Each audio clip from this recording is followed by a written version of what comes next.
Okay, so this is the second part of the work in Module 1 about the simple sentence. So let's have a look at what that's all about. And if you've been going through the study guide, you will have encountered some of this before. So I've just got a few simple examples and explanations that might help add to your understanding there. So, as we saw last time, there's three types of sentences. Three basic patterns: the simple sentence, the compound sentence, and the complex sentence. For this first week, we're just going to look at the simple sentence, and we'll save the others for week 2. So in your study guide, it defines a simple sentence, and it says a simple sentence is one that contains only one complete verb and a subject. So already there's a new word there. The subject of a sentence can be a noun or a pronoun.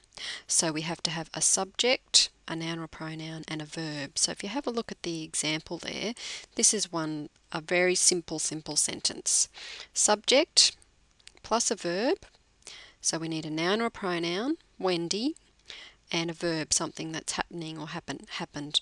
Smiled. So Wendy smiled is a sentence by itself because it's got a subject and a verb. Or we could have a pronoun, I, instead of Wendy, smiled. And there we've got a complete sentence, and there should be a full stop there. The study guide also says that simple sentences can also be called independent clauses because they stand alone and convey a complete meaning. So if you have a look on page 42, it'll explain a little bit more about fragments, and we'll be continuing to work with that over the next few weeks. So don't panic too much about that at the moment if you're not quite sure what it's all about.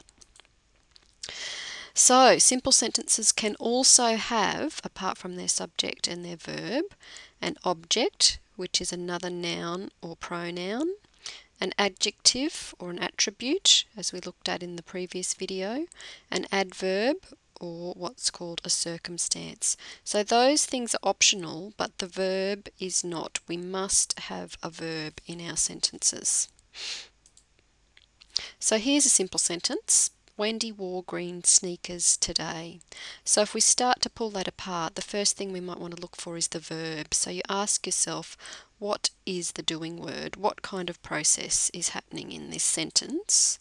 And you can see there it's the wearing, or the fact that green sneakers have been worn. So Wendy has done something to the green sneakers. She's worn them. So that's the process that happened, and Wendy is the subject of the sentence.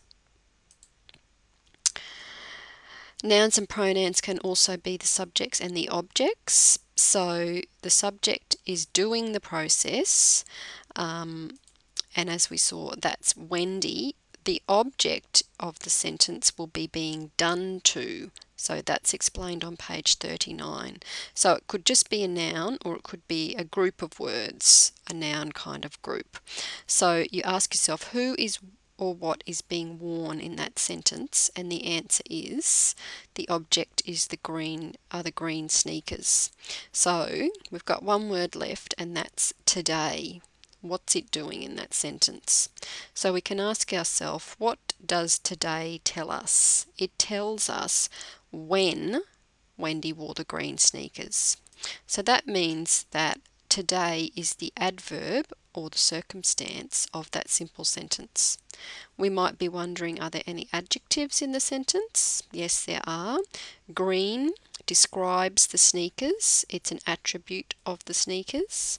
But green sneakers, as a group of words together, is the object of the sentence. So that's a really quick overview of the material in the study guide, but simple sentences must have a verb and a subject, but they can also have adjectives, adverbs, and objects. So think about that, and if you've got questions, make sure you get in contact with us if you don't have that quite clear yet.